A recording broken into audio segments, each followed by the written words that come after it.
दिल्ली में कुछ रुकता नहीं है। ऑफिस जाते लोग, स्कूल और कॉलेज जाते स्टूडेंट्स, इन्हीं के शोर से यहाँ सुबह का वक्त गुजरता है। सड़क पर इतनी गाड़ियां कि पैर रखने की जगह ना मिले, और कहीं अगर एक बार रेड लाइट के जाम में फंसे तब तो तत्काल घर पहुंचने की इच्छा छोड़ ही दो तो बेहतर है। यहाँ की दो चीजें फेमस है। पहली तो गालियाँ। यहाँ रोज नई गालियों का इज्जत होता है, और बिना गाली दिए किसी बात पूरी हो जाए ये तो मुश्किल ही है। यहाँ जो गाली नहीं भी देता वो भी गाली देता है, भले अपने मन में, भले किसी खाली जगह में, पर कोई इससे अछूता नहीं है। दूसरी फेमस चीज़ है यहाँ के स्ट्रीट फूड। स्ट्रीट फूड मतलब आमतौर पर सड़कों के किनारे बिकने वाला फास्ट फूड। ये भले ही माना जा सकता है कि यहाँ कुछ लोग गाली ना देते हों, पर बच्चे से लेकर अपने बाप दादाओं ने सड़क के किनारे बिकने वाली जलेबी या समोसे ना खाए हो ऐसा तो संभव है। चांदनी चौक की कचौड़ियाँ, कनॉट प्लेस के मोमोज या शुक्र बाजार के छोले भटूरे, हर किसी की यहाँ अपनी पसंद है। गोलगप्पे तो यहाँ की लड़कियों को सबसे प्यारे हैं। भले वो एक दिन मेकअप ना करें पर चलेगा, पर गोलगप्पे ना खाएं ऐसा तो हो ही नहीं सकता।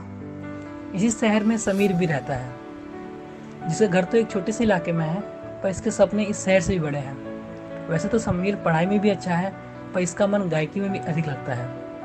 उसकी गायकी से खुश होकर उसके पिता ने उसे हारमोनियम भी दिया था, जो कि अभी समीर को बजाना नहीं आता था। बचपन से ये शांत और शर्मीले स्वभाव का रहा है। दूसरे बच्चों की तरह इसने कभी भी अपने माता पिता से खिलौने या दूसरी चीज़ों की जिद नहीं की थी, पर इसके पिता ने भी इसको किसी भी चीज़ की कमी महसूस नहीं होने दी। आखिर ये उनकी अकेली संतान थी। समीर इस साल 12वीं की बोर्ड परीक्षा में बैठने वाला था। जाहिर है उस पर पढ़ाई का बोझ इस साल अधिक था। उसने कॉमर्स विषय इसलिए लिया था क्योंकि साइंस उसके बस की नहीं थी, और अगर वो आर्ट्स लेता तो उसके रिश्तेदार उसका मजाक उड़ाते। हालांकि उसकी अधिक रुचि भी इसी विषय में थी, पर अपने पिता के कहने पर उसने कॉमर्स विषय लिया और 11वीं कक्षा में ठीक ठाक अंक भी प्राप्त किए। बोर्ड परीक्षा में अच्छे अंक लेने के लिए इस साल वो 2 विषय गणित और अकाउंट्स की ट्यूशन भी ले रहा था। समीर अक्सर ट्यूशन के बाद 8 बजे अपने सबसे अच्छे दोस्त राजू के साथ मोमोज खाने जाया करता था, और उसी के साथ अपनी सारी बातें साझा भी करता था। शर्मीले स्वभाव के कारण उसके कुछ ही दोस्त थे, और राजू करीब 5 सालों से उसका दोस्त था। वो भी कुछ हद तक समीर की जैसा ही था, पर वो शर्मीला नहीं था। राजू अक्सर समीर को उस लड़की के बारे में बताया करता था जिसे वो पसंद करता था। वो लड़की राजू की क्लास में ही थी। समीर राजू की बातों को उत्साह से सुनता था और कल्पना करता था कि क्या कभी उसके साथ भी ऐसा होगा। ट्यूशन के अच्छे बच्चों में समीर का नाम भी आता था। अक्सर वो टीचर द्वारा पूछे गए सभी प्रश्नों का जवाब देता था। वो हर टेस्ट में पहले या दूसरे स्थान पर होता था। इसी वजह से पिछले वर्ष उसने स्टूडेंट ऑफ द ईयर का खिताब भी अपने ट्यूशन में प्राप्त किया था। एक दिन जब उसके ट्यूशन में गणित का टेस्ट चल रहा था, तो उस क्लास के बाहर से एक बहुत ही सुंदर आवाज आई। ये आवाज किसी लड़की की थी। आवाज से उसकी खूबसूरती की कल्पना की जा सकती थी। पहली बार समीर का ध्यान किसी वजह से टेस्ट से हट रहा था। राजेश सर के अंदर आने के बाद पता चला कि बाहर 2 लड़की गणित की क्लास के बारे में पूछने आई थी, और वे कल से क्लास ज्वाइन कर रही हैं। अगले दिन 7 बजे जब समीर ट्यूशन के रास्ते में था, तो उसे याद आया कि आज तो वो 2 लड़कियां भी आने वाली हैं। चलो देखें ये पढ़ाई में कैसी हैं, कहीं मुझसे अच्छी तो नहीं है। समीर ट्यूशन पहुंचा तो उसे कोई नया बच्चा भी नहीं मिला। उसे इस बारे में जानना तो था, परंतु उसने किसी से पूछने का सोचा भी नहीं। 10 मिनट बाद एक बार फिर से वही सुंदर आवाज आई। मे आई कम इन सर? सॉरी सर, वो मैं भूल गई थी कि आज से मेरी क्लास है। सॉरी सर, अब से ऐसा नहीं होगा। अच्छा कोई बात नहीं, अब से ध्यान रखना। तुम्हारी सहेली नहीं आई? नहीं सर, अचानक उसकी तबीयत बिगड़ गई, वो कुछ दिन बाद से आएगी। अच्छा ठीक है। आज समीर के पास वाली कुर्सी खाली थी तो वो वहीं बैठ गई। समीर ने उसे देखा और गौर किया कि वो बहुत ही साधारण सी लड़की है, जिसने नीले रंग का सूट पहना हुआ है और अपने लंबे बालों की एक चोटी बनाई हुई है। पूरी क्लास साथ बैठने के बावजूद भी दोनों में कोई बात नहीं हुई। खैर, ये तो पहला दिन था। कुछ दिन और बीत गए। उर्वी, जो कि उस लड़की का नाम था, कि दूसरी सहेली तो नहीं आई। शायद उसे ट्यूशन कुछ खास पसंद नहीं आया। बाद में उर्वी ने बताया कि उसके घर से काफी दूर है, इसलिए वो नहीं आई। अब तक ट्यूशन के कुछ बच्चे उर्वी से बात करने लगे थे। समीर के मन में उर्वी के प्रति कोई विशेष भावना तो नहीं थी, पर न जाने क्यों दूसरे बच्चों को उर्वी से बात करते देख उसके मन में कुछ खटकता था। 1 महीने और बीत गए थे, पर अब तक उर्वी और समीर के बीच केवल एक बार पेन मांगने के अलावा कोई बात नहीं हुई थी। समीर को लगता था कि संतोष, जो कि उसी ट्यूशन में पढ़ता था, उर्वी को पसंद करता है और अगर उसके अलावा किसी ने उर्वी से बात की तो संतोष उन्हें मारेगा। यह भी एक कारण था कि अन्य बच्चों से उर्वी से बात नहीं करते थे। कल 26 अक्टूबर है और दिवाली का दिन है, पर उससे पहले आज ट्यूशन में एक छोटी सी पार्टी है। सबके बहुत जिद करने के बाद समीर पार्टी में गाना गाने को राजी हुआ। सबने बहुत तारीफ की। उर्वी ने भी उसके लिए ताली बजाई। ये उसकी जिंदगी का एक अच्छा दिन साबित हुआ। अब वो भी समझ गया था कि शायद उर्वी में कुछ तो ऐसा है जो मुझे उसकी तरफ आकर्षित कर रही है। ट्यूशन में और लड़कियों के साथ ऐसा नहीं होता था। खैर, अब तक ट्यूशन में 3 लड़कियां और आने लगी थी। उसने ये बातें राजू को बताई और राजू का एक ही जवाब था, भाई तुझे प्यार हो गया है उससे। प्यार? नहीं यार, ये प्यार कैसे हो सकता है? हम तो बात भी नहीं करते। और वो संतोष, वो सुनेगा तो मुझे मार ही देगा। उर्वी के मन में भी तो। अरे बस बस भाई, अब जो है सो है। दिवाली बीत गई थी, ट्यूशन की छुट्टी थी, सो समीर आज देख भी नहीं पाया था उर्वी को।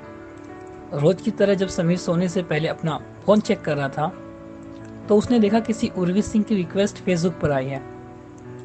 उसे पहचानते देर नहीं लगी कि वही लड़की थी। उसने झट से रिक्वेस्ट एक्सेप्ट की। उसको लगा शायद हमारी बात होगी यहाँ, पर उर्वी ने मैसेज नहीं किया। खैर, अगले दिन दोपहर में उर्वी ने मैसेज किया। हेलो। समीर को उसका मैसेज देखकर बहुत खुशी हो रही थी, मानो वर्षों से जिस चीज की तपस्या कर रहा था वो उसे प्राप्त हो गया हो। खुशी के मारे वो अपने घर के 3 चक्कर लगाया कि कौन सी जगह पे जाकर उससे बात करूं। हेलो, कैसी हैं आप? ठीक हूँ, आप कैसे हो? मैं तो हमेशा अच्छा ही रहता हूँ। अच्छा जी। समीर को लगा कि उसे ही नई बात छेड़नी चाहिए, वरना ये तो अब चली जाएगी। अच्छा, आपने कभी बताया नहीं कि आपका सरनेम सिंह है? पर आपने कभी पूछा ही कहाँ? हाँ, मैंने कहीं पूछा भी तो नहीं। वैसे आप बहुत अच्छा गाते हैं, मैं तो फ़ैन हो गई आपकी। अच्छा, आपने सुना था? हाँ, और अरिजीत सिंह का गाना तो आपकी आवाज़ को बहुत सूट भी कर रहा था। आप सच में रॉक स्टार हो। हाँ, वो मेरे फेवरेट सिंगर हैं। मैं उनके गाने बहुत अच्छे से गा लेता हूँ। वैसे आपके फेवरेट सिंगर कौन है? पहली बार समीर और उर्वी के बीच लगभग 1 घंटे तक बात हुई और आज दोनों दोस्त भी बन चुके थे। आज आप ट्यूशन आ रहे हो ना? हाँ, आऊँगा ना। मैं कहाँ छुट्टी करता हूँ कभी। 1 घंटे बात करने के बाद जब उर्वी किसी काम से चली गई तो समीर ने राजू को फोन लगाकर बड़े उत्साह से कहा, ओ भाई, आज हमारी बात हो ही गई आखिरकार, वो भी 1 घंटे तक। सच में? कब मिले तुम दोनों? अबे नहीं भाई, हम मिले नहीं थे। हमारी फेसबुक पर बात हुई थी। उसने रात में रिक्वेस्ट सेंड की मुझे, और तुझे पता है उसको मेरी आवाज़ बहुत पसंद आई। वो कह रही थी कि मैं तो आपके फ़ैन ही हो गई हूँ। 10 मिनट की फोन कॉल में समीर ने राजू को पूरे 1 घंटे का ब्यौरा दे दिया था। राजू भी बड़े उत्साह से उसकी बातें सुन रहा था। तो तुझे उसने अपना व्हाट्सएप नंबर दिया?